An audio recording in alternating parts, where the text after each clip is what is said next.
Today I wanted to go over for beginners on how to figure out where you want your focal point, where you want it to be on your canvas. There's all kinds of methodology on how to try to figure that out, but the quickest way to do it is to just, after you've done your canvas, just get a little bit of thin paint and divide your canvas with a tic-tac-toe. Doesn't have to be perfect, but what you're looking for are these points right here. These are the areas here that you want your focal point to lie. Either here, here, here, or here. Doesn't have to be exact, but just somewhere off center. You don't want it just right in the middle.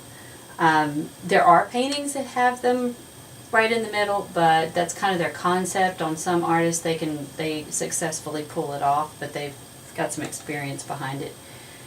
But anyway, I just wanted to go over how to do this, and don't worry about all these lines. As you paint and put things in there, these lines will be obliterated, so don't worry about that. It's just to help you get going and get started on your painting.